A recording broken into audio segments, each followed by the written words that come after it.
Welcome back to One on One, New York's longest running sports call-in show, taking you up until 2 a.m. on this Sunday morning. And we're now pleased to be joined by Harvey Araton. He is a writer for the New York Times, and he's the author of the book Our Last Season, A Writer, a Fan, and a Friendship. Harvey, thank you so much for your time today. How are you? Well, it's good to be here. Good to have you on, and let's get right into the book here. You write very poignantly during the book about a lifelong Knicks fan and season ticket holder by the name of Michelle Musler. She passed away, unfortunately, in 2018. You write very glowingly of her. I'm curious, what were your first impressions of Michelle when you first met her at the Garden? Well, when I first met Michelle, this was around 1980, and I was a very young beat reporter at the New York Post. And anyone who's familiar with that newspaper knows that it's something of a sensational tabloid paper where they love scoops, they love back page screaming headlines. And I had gone on the beat and wound up competing against more experienced reporters at the Times and the Daily News and Newsday and some other papers. And so naturally, I was in something of an insecure position. And this very friendly woman who sat behind the bench, first row, just always seemed to, be up for a conversation as I passed by on my way to my courtside seat for a game. It seemed like just, many fans at courtside who interact with the journalists in those days. These days now, the writers sit way up on the 8th level. But in those days, we were right down on the court next to the bench as well. And, my first thought was, hey, friendly woman, seems really nice. And she's got a bird's eye view into the team huddle. There's somebody I need to know, because I had no sources. And little did I know at the time that Michelle, our own backstory, divorced mother of 5. I was in my mid-20s. She was in her mid-40s. She had raised 5 kids by herself after her marriage fell apart. She started from scratch to launch a very successful career in human resources and ultimately owned her own company that essentially was an executive corporate trainee company. And but she rebuilt her social recreational life around her love of basketball at the Garden. So not only did she befriend a lot of the writers, around courtside, but she also would hang out, in the post-game scene at the bar downstairs and got to know a lot of the players and their wives and their girlfriends, team executives, broadcasters. So Michelle not only had a bird's eye view into the team huddle, to tell me things about like who was upset about being yanked from the game or who Hubie Brown as a coach was cursing out, things like that. She also, picked up on some, inside information, and in those early days helped me actually break a couple of stories. So apart from this developing friendship, which later turned into almost like a surrogate parent type relationship and life coach, she was also my first legitimate source, and she helped me break stories like the Knicks signing Bernard King as a free agent and potential trading of Ray Williams, things of that nature that were quite beneficial to me. So in some ways, I think she helped not only provide a source, but maybe even help me cement my role as the Knicks beat writer for the Post. And Harvey, you talk in the book quite a bit about how Michelle helped inform some of the columns you wrote as well. If you were covering a game, if you were writing a game story, so on and so forth, because of her position behind the bench and, as you said, her proximity to certain pieces of information. What were some of the favorite anecdotes, in addition to what you just mentioned, that you were able to pick up from Michelle that she was able to pick up because of maybe it was where she was sitting, who she knew, whatever the case may be? What were some of your favorites in that department? Well, Michelle was a very perceptive woman, and what she loved about this access that she had to the team from right behind the bench was not so much that she wasn't that much of a X's and O's basketball fan. She wasn't into, analytics or, breaking down plays like UB Brown on his broadcast or Zach Lowe on ESPN. She loved the human element. She loved watching the way players reacted. So she was such a keen observer. And so, for instance, in 1984, the Knicks were playing Detroit in a first round playoff series. And the Game 5 is one of the historic games of, at least of my journalism career or basketball coverage career. And the Knicks were playing Game 5, a decisive Game 5, at Joe Louis Arena in downtown Detroit because the Pontiac Silverdome, which was the Pistons' normal home, was being used for a tractor pull. So they're playing Game 5. It's this incredible game where the Knicks are leading most of the game, and in the last minute and 30 seconds, Isaiah Thomas just goes off and scores 16 points in that incredibly short period. Has the ball for actually the last shot, but gets stripped in the lane by Darrell Walker, who was a rookie. And so the Knicks went on to win the game in overtime. Bernard scored like 45 points in the game. He averaged over 40 for the series, playing with his fingers taped up because he had a couple of a broken finger on each hand.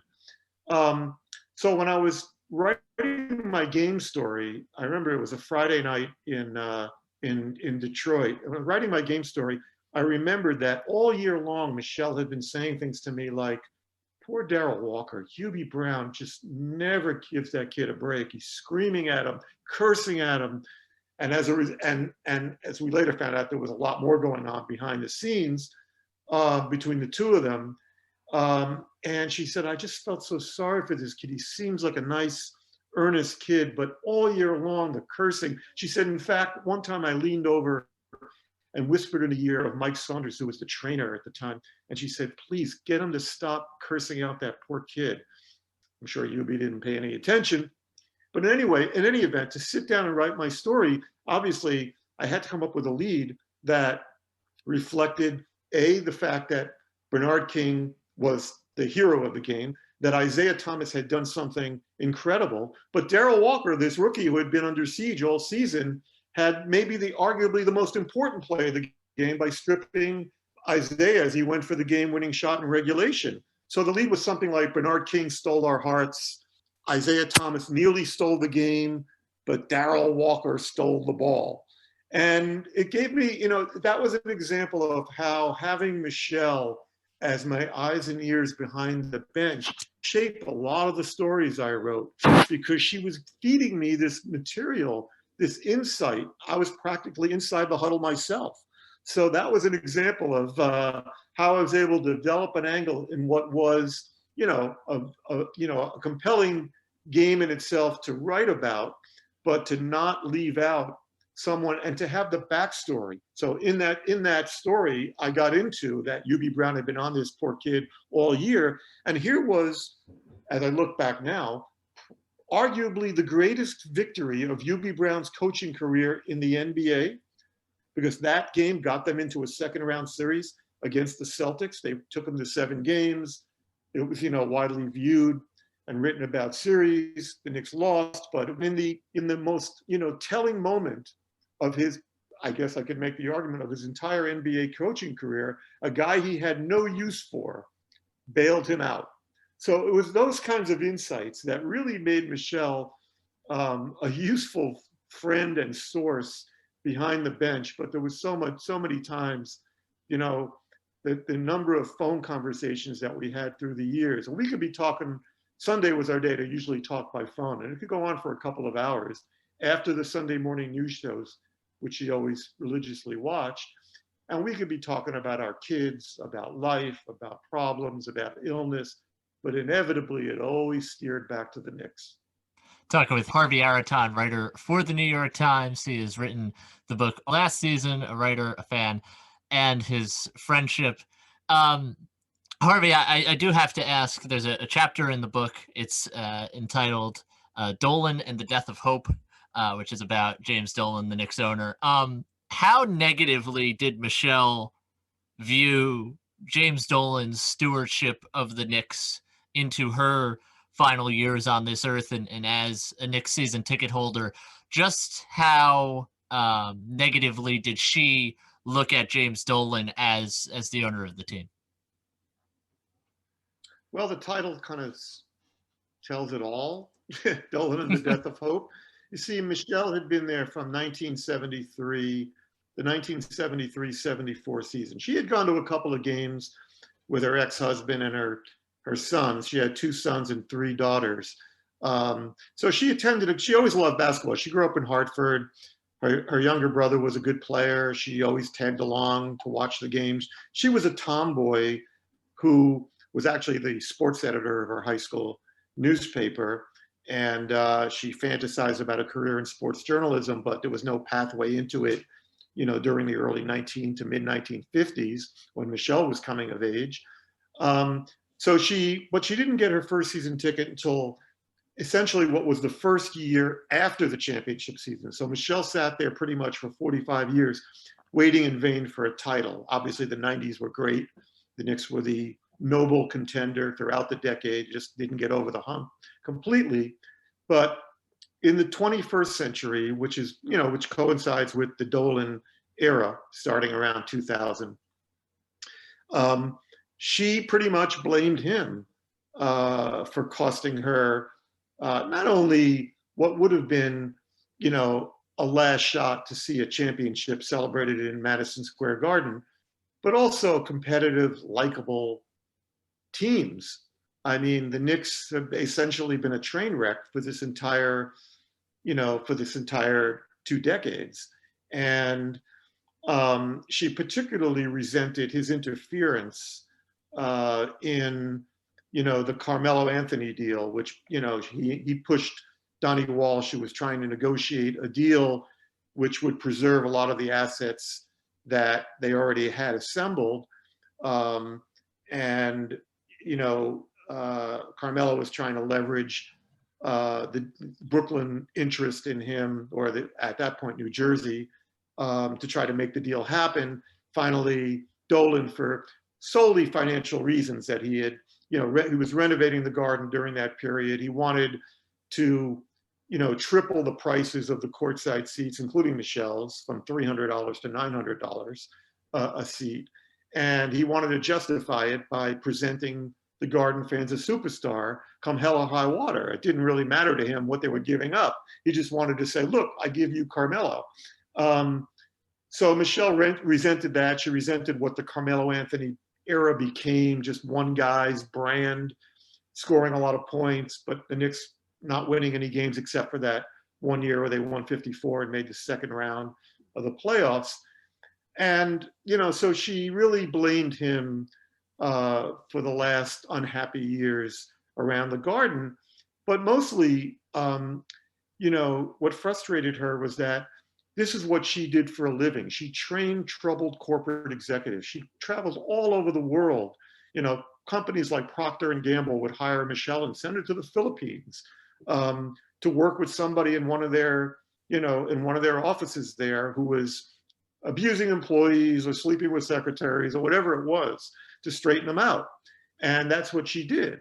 So she fantasized about having that opportunity to do that with Dolan, who she always said had the worst, you know, the worst posture of any executive she had ever seen. She had a close view of him sitting maybe 20 feet away from her, you know, with his slumped in his seat, and she felt it set a bad tone for, you know, from the top down in the organization. And she felt that his presence was one that was deflating for coaches, players, et cetera, et cetera. And she even once considered calling up David Stern, who she knew, and asking for him to connect her with Dolan and offer her services. Of course, that was never going to happen, but it was a nice fantasy. But, you know, so this chapter became Michelle, you know, lamenting all the damage that Dolan had done, but also, you know, she wasn't the kind of person who hated anyone. She didn't know him personally. In fact, she saw some positives in his life and charitable organizations that he was contributing to and things of that nature. But it also, in the chapter, she talks about the things that she would have done to work with him to try to get him to operate in a more positive way. But Dolan and the Death of Hope is pretty much sums up the attitude there.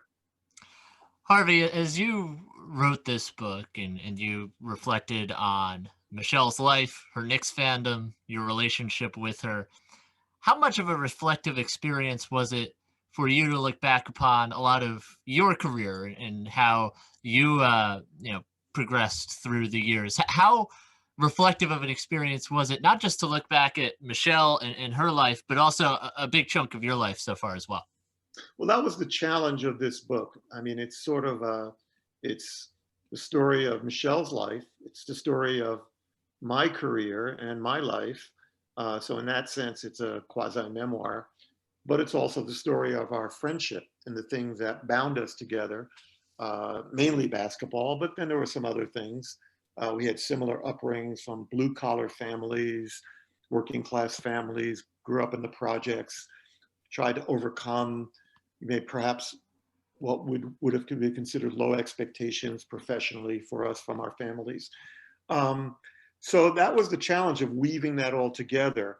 But when you get to a certain point in your career, the point that I was at, I left the New York Times staff in 2016, although I'm still affiliated with the paper through my freelance work. You start taking inventory of your career and your life, and people will say, "Oh, you should really, should write a memoir." And I never really got into the business of journalism wanting to be the story necessarily. And my feeling was, if I'm going to write anything that's connected to me personally, I want to do it by telling a larger story.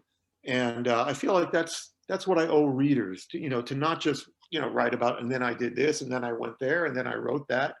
I wanted to be, if I was ever going to write a book like this, that was even something of a memoir, I wanted to be able to engage the reader with a different with a larger story.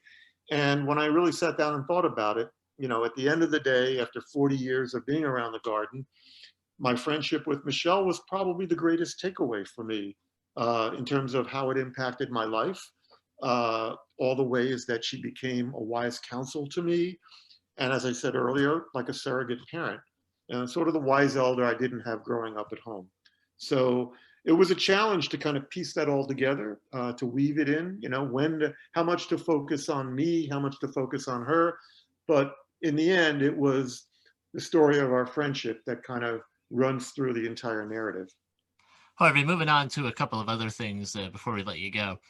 You wrote a very poignant essay in the New York Times a few months back at the end of last NBA season before this one about kind of the subject matter you were talking about in the book, which is the courtside NBA experience, what that means to people.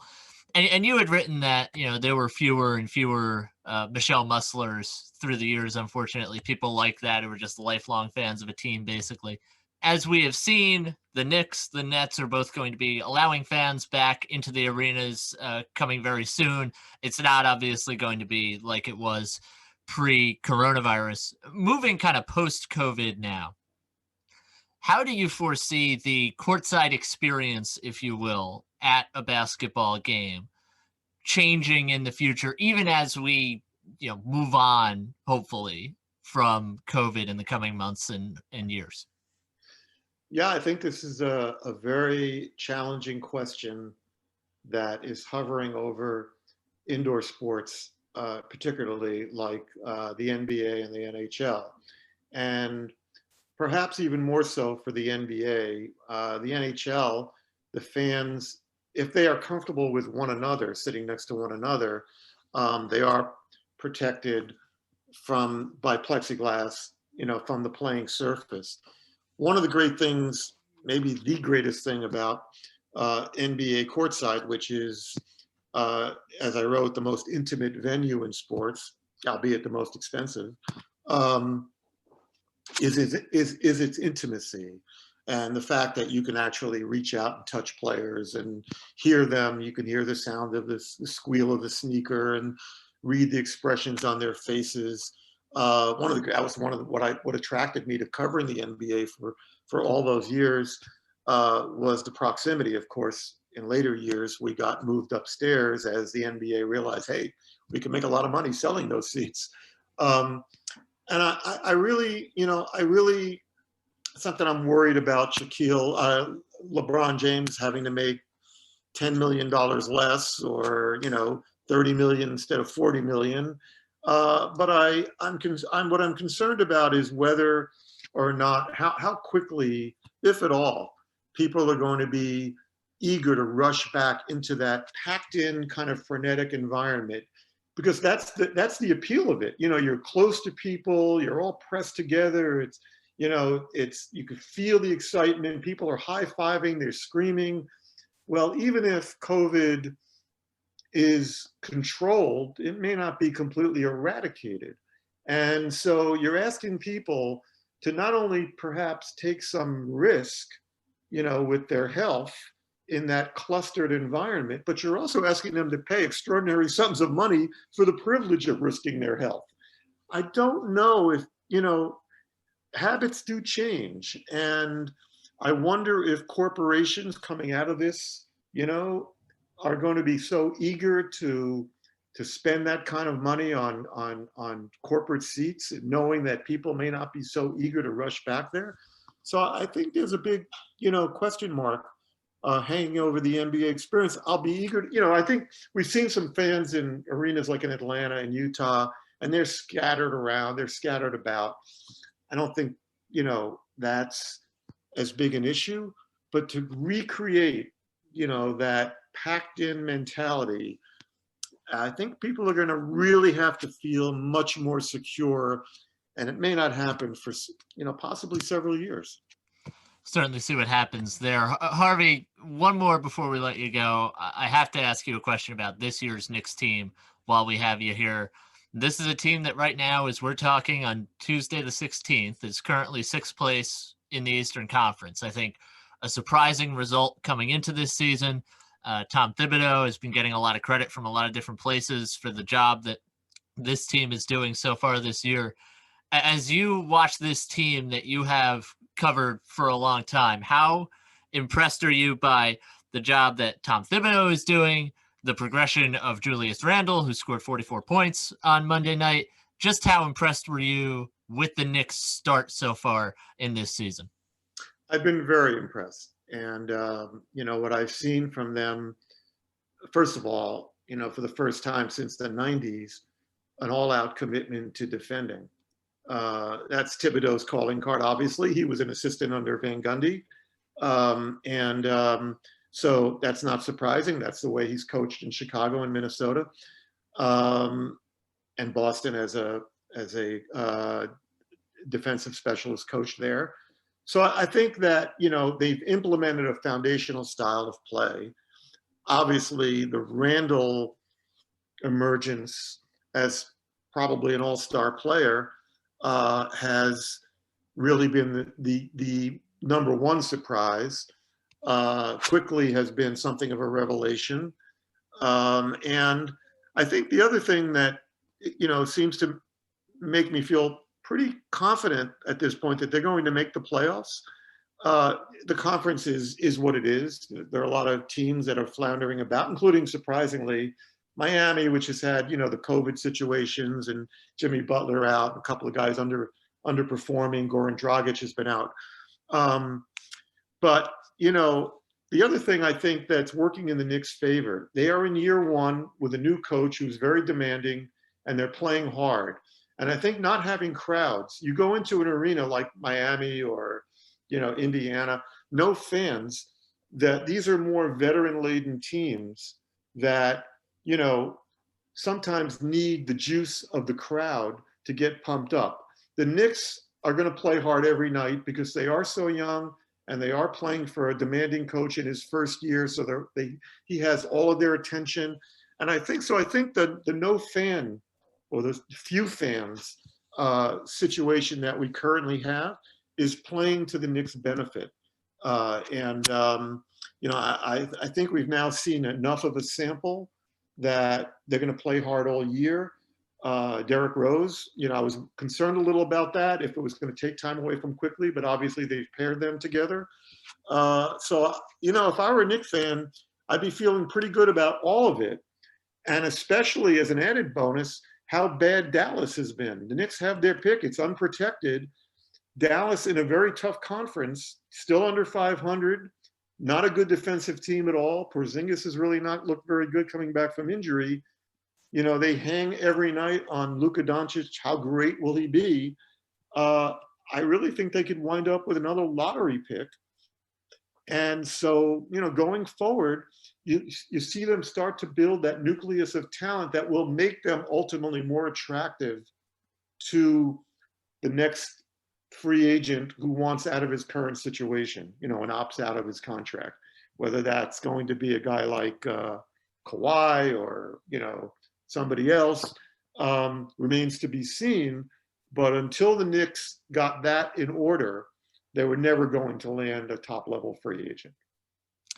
Certainly be interesting to see the Knicks going forward this season. That's Harvey Araton, New York Times writer. Again, his book, Our Last Season, A Writer, a Fan, and a Friendship, is out now. Harvey, thank you so much for the time. We really appreciate it. I enjoyed it. Thanks for having me.